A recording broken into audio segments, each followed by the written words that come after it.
Morena Fano. My name's Howard and this is Gardening on the Kaipara. We're in September, officially spring, one of my favourite times of the year. Clocks go forward, which I love, and also there's all that optimism about the year to come. All the seeds being planted, wondering what you're going to do, the planning.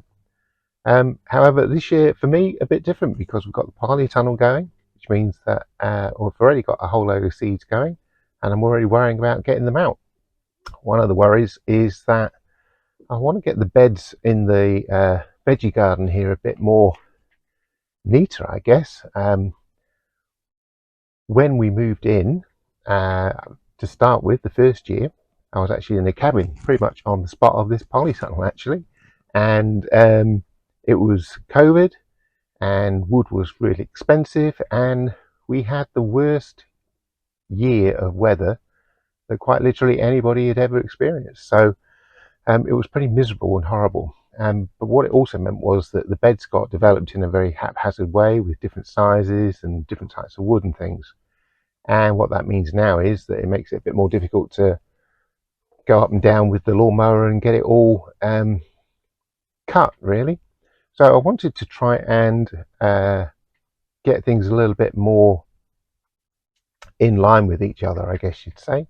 And so that means shifting some beds around. It means making some more beds, and of course I've cleared the space at the top near the shed so I can build some more sheds there. So got quite a lot to get built before I get the seeds out. So yeah, clock's ticking, and as usual can't stand around here all day talking, so come and join me.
Our first two eggs. First two eggs. Do we think they're from the same hen? Don't know.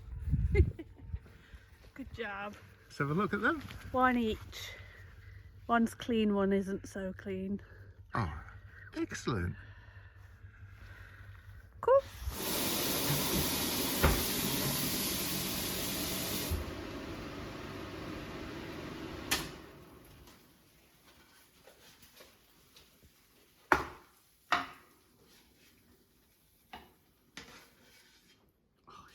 Gonna pop.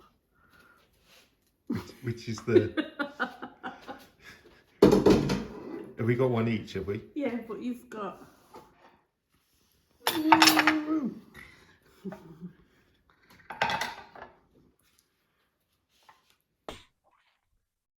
So hello everyone, and it's another fairly blowy day again outside, which is making it yet again quite difficult to get out and do the jobs. So I'm back in the jungle.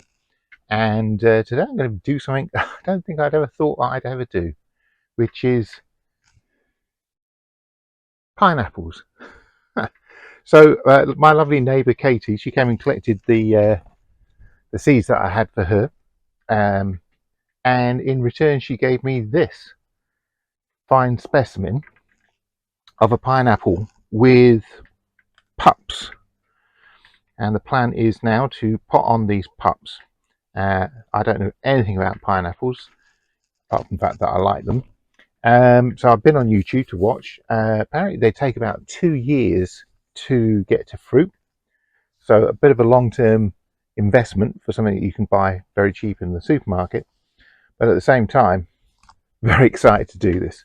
So I've already put soil in pots ready. What I'm going to do is I'm going to use some rooting powder on these. So let me bring it in so you can see what I'm doing here. We've got kind of 5 big ones and 5 small ones. There's the top one as well, which I think you can do something with, but I haven't got a plan for that yet.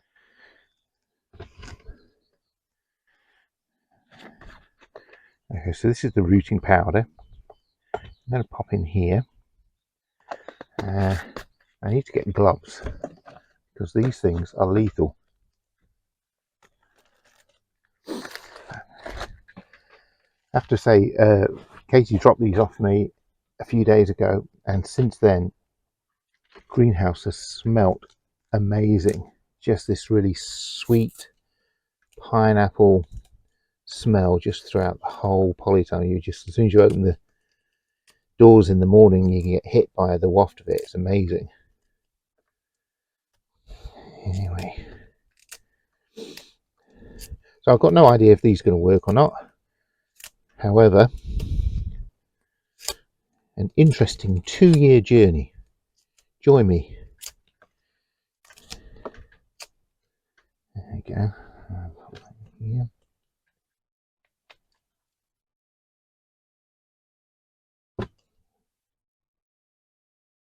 Say without the gloves. Very prickly. Very prickly. Okay, so now for the smaller ones.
There we go.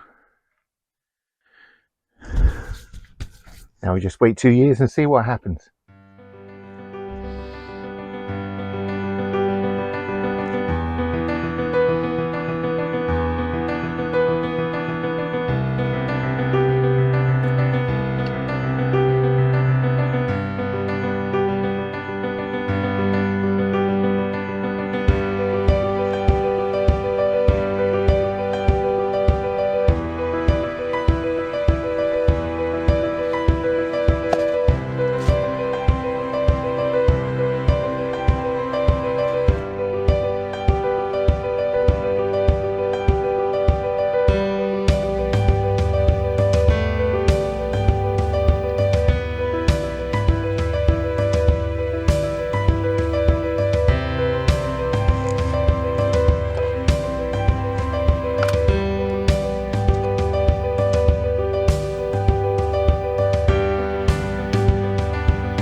Okay, so as you might be able to hear and see, weather's awful, but I'm battling outside with the elements, trying to get the beds sorted.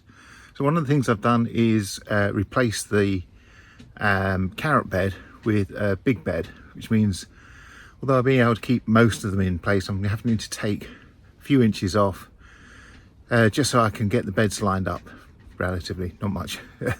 When I say lined up, not to my OCD nature, but as good as I can get given the circumstances. But just had to pull a load of the carrots up, and I thought I'd give you a quick look at them because, wow,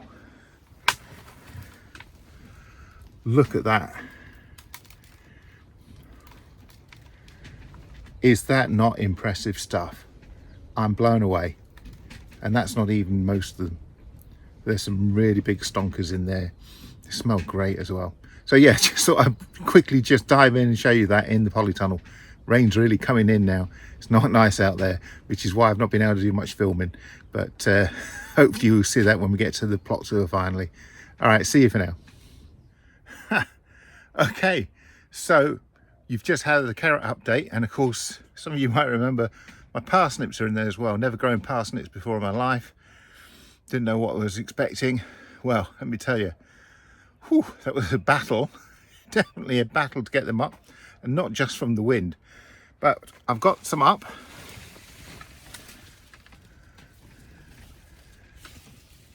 Can you get a look at that?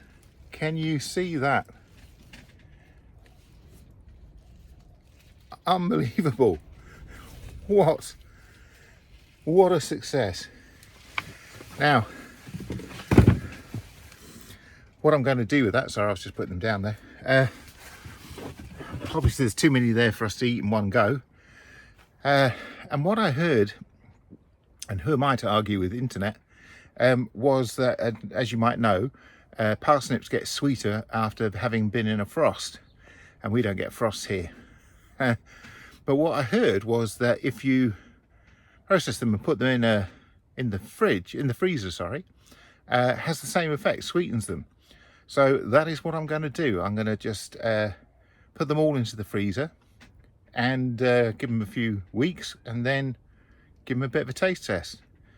But man, what a harvest unexpectedly on this wild and windy day.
Well, finally, the storm seemed to have passed, even if it's just for the day, and we've got a beautiful day here on the Kaipara. Even the wind's dropped. Feels like my voice is booming across the estate here. But anyway, thought I'd nip out while the weather was good and give you the plot tour. Now, you probably gathered from other videos here that I've been nipping in and out amongst the storms, and it's all been a bit too wet and windy to actually film most of it. So most of it's been in the polytunnel. So you probably have some idea of what's been going on. I'll try and give you a better oversight of that now. Okay, so a slightly different start point to our usual plot tour, starting from this angle, just so you can see the work that's been going on over the month, the changes, and then I'll take you through the individual beds and what's happening, although in reality most of them are empty at the moment. But as you can see here at the top, you have the shed, and the potatoes are now moved up just by the shed for the time being. And These smaller beds were set in a different place this time. So the two strawberry beds and the asparagus bed are the same, but we placed another bed here and those two beyond there. And then coming across, these three are all new beds, and we have one big bed and two of the smaller ones, although we see they're bigger than the first 6 you just saw. And the idea was to have all of these beds all matching up. They were all over the place before, but now they're all of the same size and in the same place. So two smaller beds and then a bigger bed. There was a polytunnel here, and to the side of the polytunnel, still waiting to be finished, is a big bed that runs the whole length of the polytunnel, which is going to be used for cut flowers.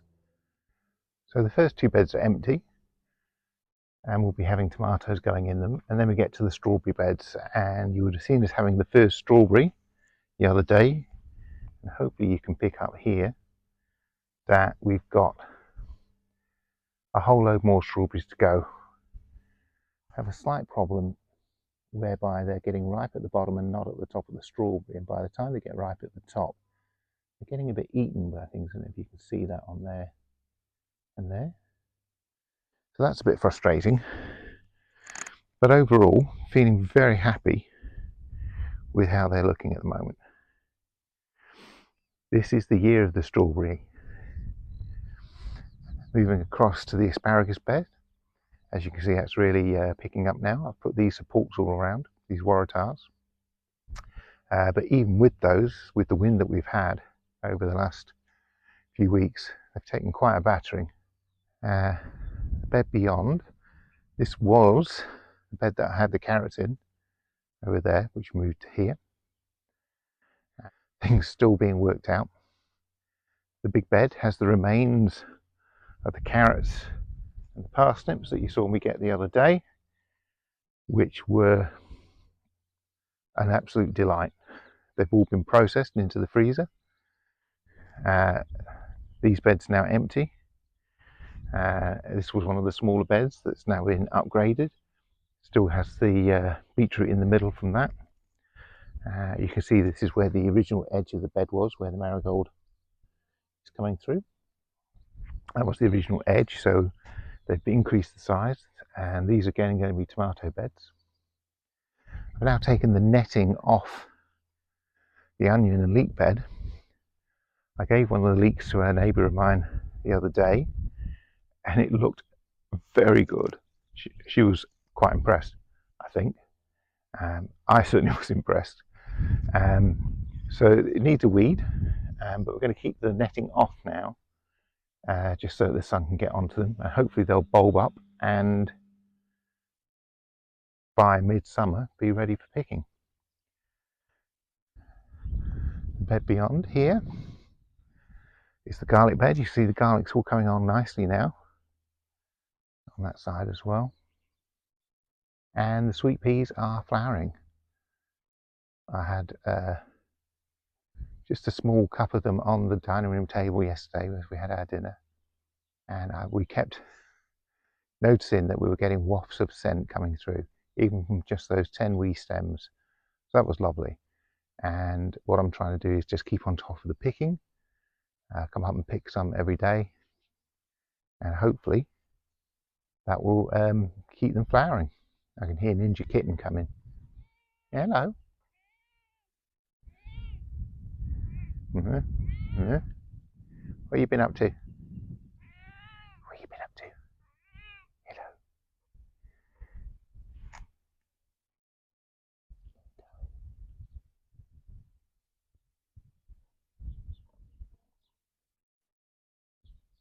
Hello. So this bed is going to be the pumpkin bed. At the moment, quite a few things in here and desperately needing of a weed, but it's really not been the opportunity to do that. As you can see, we've got the little gem lettuce there that's coming through nicely. We had a cabbage off there the other day. They're hardening up really well.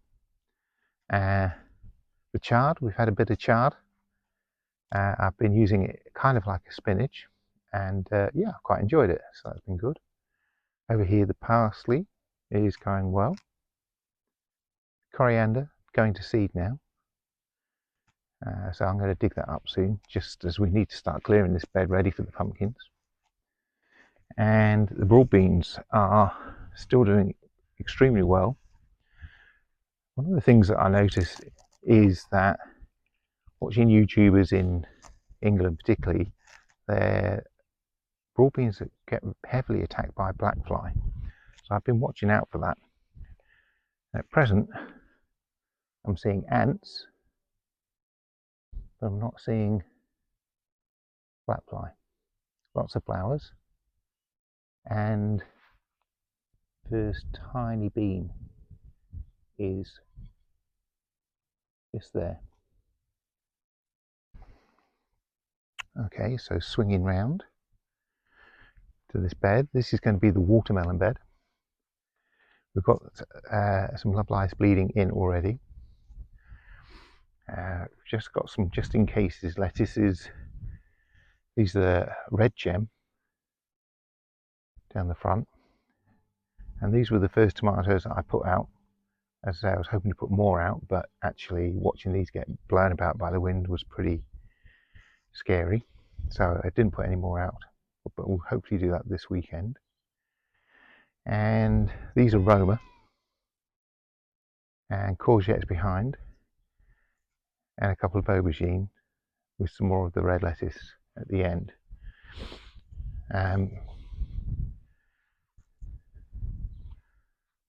This courgette was very yellow, but it seems to be getting some of its colour back. I'm trying to put as much nutrient into the soil as I can, and I've been giving them some liquid feed. I've also got some slow release fertiliser, and I'm going to pop that into the beds as well. These are the peas, which are the last lot of peas, third sowing. You see they're beginning to fill out now, need their first pick. Unfortunately the wind's blowing them all over the lettuce that's underneath that, before I had a chance to put a frame up. These are more parsnips, which I actually think I don't need now, having seen the size of the ones that I picked the other day. I think by the time I pick the rest of those ones up the top, that will be pretty much the freezer filled. So beetroot down the front here, and the beetroot filling out nicely here. Seems to be a good spot for them. Maybe you can see in there, on there. Saw the cat. That was the cat knocking the stick. No.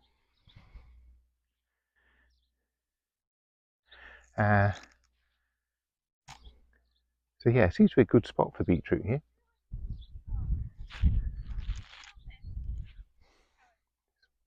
And what we have there is the chickens having escaped from the coop, and mama chicken taking them back down again.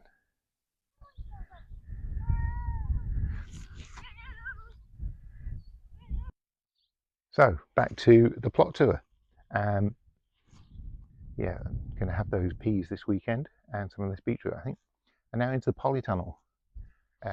As I said before, I was hoping to get a lot of this stuff out before now, but the weather's just not been up for it. Tomatoes, so many tomatoes. Feel like they should have been out probably last week, but can't do what we can't do. Some flowers. These here are zinnias. Don't know what this is. Kind of feel like it's familiar, but I didn't put a label on it. Just philia here. Some antirrhinums, snapdragons, and here. I'll pop those up. Some basil, cosmos, some lobelia. First time I actually successfully grown lobelia, so that was a good day. Some more little gem lettuce and beans. These are cobra beans. Melons. There's three kinds here. So these are moon and stars with their classic. You can see the stars actually coming on their leaves. These are the golden gold. These are both from saved seed. And this line here, sweet crimson, crimson sweet, from bought seed, nothing. So I'm going to have to redo those ones. Some more broccoli coming at the back there. And here, salvias, lettuce. And this, my one tray of shame. I actually bought these. This is Rudbeckia. I was going to get some seed of this, but the seed was $4, and you get 6 here for $4 as well. And they're perennial, so I'm not sure that I'd actually need many more than that. So I was quite happy to spend the money on that one. Sorry, the cat's here. And then on this side, I've started to train these cucumbers up. These are the indoor cucumbers I'm growing, training them up. Don't know if I remember, I said that there wasn't crop bars in here. So what I've done is make some homemade ones out of bamboo canes, which I've used cable ties near to the support frame so they don't put too much pressure on the actual small bars that they've used. This is the mulberry tree, which we're going to plant outside. It was just suffering a bit outside, so I brought it in. Pineapples that you saw me do the other day. Aubergines. Don't really know much about growing aubergines. The one time I did it last year, they failed miserably, but these are looking exceptional at the moment. And then more tomatoes and cucumbers to be going outside. Don't do that. Don't knock the seeds off the table. Come on, Ninja Kitten. I think you need to get down there.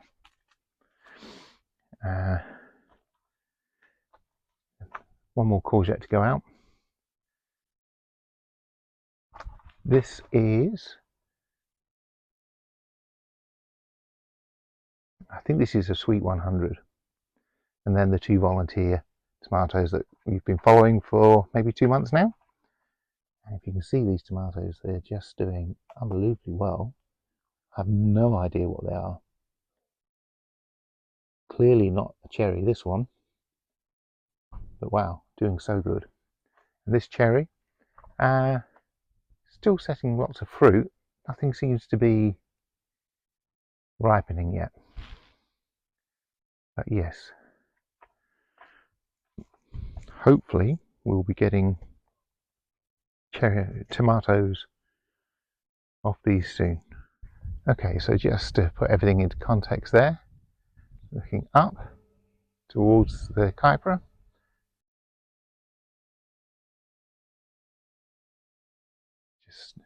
I can't get over how many bees are on the lavender. The lavender is an absolute picture. The smell from where I'm standing here is a fantastic mix of both the freesias and the lavenders. You can see that the roses are coming into leaf now. They'll probably be flowering by the end of next month. I don't know if you can pick up all the bees that are flying around here. I can see 4, 5 at least on those 2 bushes, another 2 on here. So many bees. They all seem to be bumblebees from what I can see.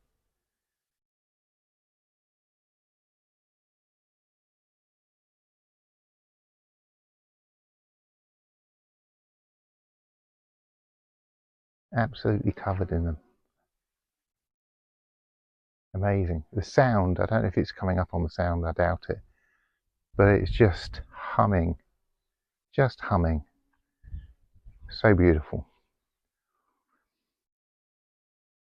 Okay, while we're near the cars here, I thought I'd just quickly show you these. These are super tunias, which I first saw on a YouTube channel called Garden Answers, an American YouTube. And these things go bonkers. So this is one plant in here, and by midsummer this will just be flowing down the sides, assuming I remember to water it every day. That one plant will fill the whole tub and over the top and down the sides. Unbelievable. They're an unbelievable flower, and they just keep on flowering right through the season. I got these from Mitre 10. I've been watching their website closely for when they came into stock. They only had them in one place that I could see, and they only had like 12 in stock, and I just bombed down, bought 2. A week later I was down there for something else and noticed that they'd all gone. So I don't know whether they'll be getting more in. I would definitely recommend them if you can find them. But yeah, I'll keep showing you these during the year. We had them last year and they were amazing, just amazing. Okay, and so down to the fruit trees and the chickens. The chicken that's been in isolation with the poorly foot, you can see she's still got a bit of a limp there. She's having to be isolated as they're picking on her a bit, which is a bit sad to see, but we're hopefully reintroducing her. The trees themselves are now fully coming out. This is the Louisa plum. This was the first one to flower, and yeah, it didn't seem to be many pollinators around at the time, so I'm not sure whether we'll get anything off that, but it's got a good leaf structure on it now. This is the first of the apples. This had leaves on up until just a couple of weeks ago, and now it's shed all of those, and you can just see the blossom coming again. This tree again has just lost its leaves, but it hasn't come out yet. This is another apple. The fig coming out into leaf now. Peach, it's got a bit of peach leaf curl. I need to spray it. A few blossoms on it. And the nectarine, also with a bit of leaf curl on it, which is a bit sad. This is the other plum. Quite a few flowers on this one. Not many pollinators down here compared with near the lavender. Just wondering whether we need to put a whole load of lavender down here. And then finally the apricot tree. Oh, look at that, there's an apricot on it. Not sure how long that will last. We can get that into focus. Look at that. That's a surprise. This is one with 2 different varieties on. You can see this tree, this branch has got no leaves on it whatsoever, but has just started getting the blossom, whereas this one has been and gone with the blossom. I just saw another one there, another apricot there. I wasn't actually expecting to get anything off them, so that's a nice little surprise. And the chickens, of course, are now fully laying, which has been fantastic. Something deeply satisfying about going to the supermarket and not buying eggs. Man, that was a great week. The first week that happened. Okay then, Farlow. So there we go. That's the end of the plot tour. That's the end of September. What a blustery, blowy month that's been. It's so nice to end it on a bit of warm sunshine. So for all those people that watched the last video, so many of you, thank you so much. I just am blown away that you are wanting to take time out of your busy lives to just watch me for half an hour. Really appreciate that. And for those people who leave a comment, thank you so much. Apparently it makes a big difference to the algorithms. Who knows about this stuff? I don't. But yeah, if you've enjoyed this video, please like, please subscribe. Very much would like you to leave a comment. I will always respond to anybody that puts a comment in. If you're in New Zealand, I'm probably likely to ask you a question because I'm always fascinated about what's happening for people in New Zealand and how they're doing their growing, because I don't know how it is in other parts of the country. Particularly want to say a shout out to Anne, who was one of the first people ever to start watching these videos and who's kindly commented all the time. Really appreciate that. And so until next time at the end of October, when I catch up with you next, Haere rā, take care, and I'll see you again soon. Bye bye.